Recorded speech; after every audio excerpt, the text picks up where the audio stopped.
Queridos irmãos, queridos amigos que nos acompanham, sejam todos muito bem-vindos ao canal da Igreja em Camaçari. Sugerimos para a leitura bíblica o livro de Atos, capítulo 23, do 11 ao 33, e ler com oração 1 Timóteo 2,7. Para compor a mensagem desta semana, veremos hoje como Paulo se tornou um prisioneiro por ser fiel a Cristo e amar os gentios. Dando prosseguimento a nosso estudo de Efésios, leamos Efésios 3:1. Por esta causa eu, Paulo, sou prisioneiro de Cristo Jesus, por amor de vós, gentios. Que causa era essa? Era toda a revelação transmitida nos 2 primeiros capítulos. No vídeo de ontem, essa revelação foi mencionada resumidamente.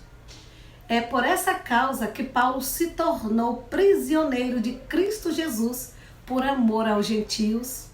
Paulo escreveu a carta aos Efésios durante seu primeiro aprisionamento em Roma. A causa de sua prisão foi a perseguição dos judeus. Seus compatriotas o acusaram junto à autoridade romana.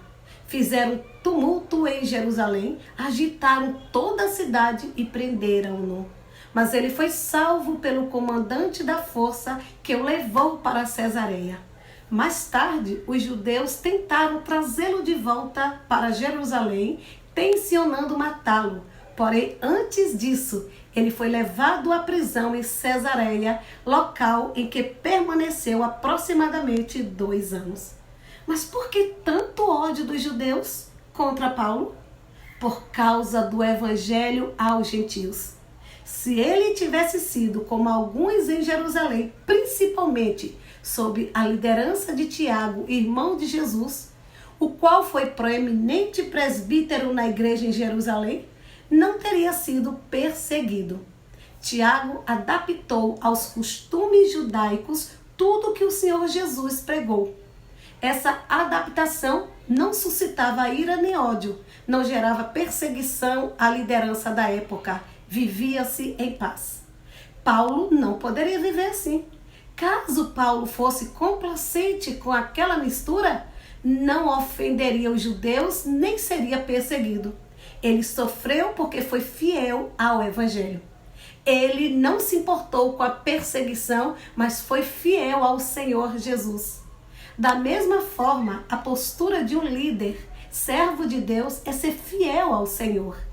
Não deve estar preocupado em agradar a homens e ser querido e aplaudido por todos, falando só o que a multidão quer ouvir.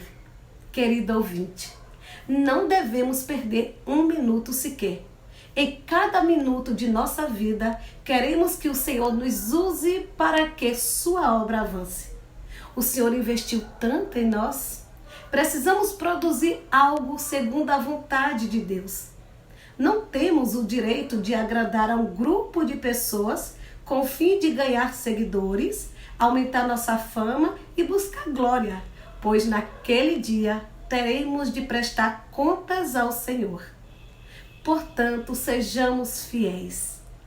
Não olhemos para as perseguições ou dificuldades.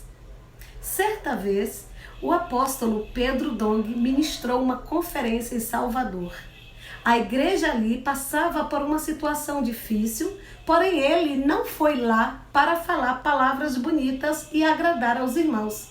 Falou o que tinha de falar. E esse falar provocou uma reação positiva na igreja. A prova disso é que depois os irmãos da cidade o procuraram e relataram que a igreja em Salvador é outra. A alegria invadiu o coração de todos eles, inclusive dos jovens e adolescentes. Eles não vão mais parar. Ninguém os segura mais. Por essa razão, não podemos falar apenas aquilo que agrada, com o fim de evitar perseguição ou dificuldade. Temos de ser fiéis ao Senhor. Deus confiou a Paulo o evangelho da incircuncisão, conforme descrito em Gálatas. Quando viram que o evangelho da incircuncisão me fora confiado, como a Pedro da circuncisão, E quando conheceram a graça que me foi dada, Tiago, Cefas e João, que eram reputados colunas, me estenderam a mim e a Barnabé a destra de comunhão, a fim de que nós fôssemos para os gentios e eles para a circuncisão. Somos gratos ao Senhor por nos dar um irmão tão fiel.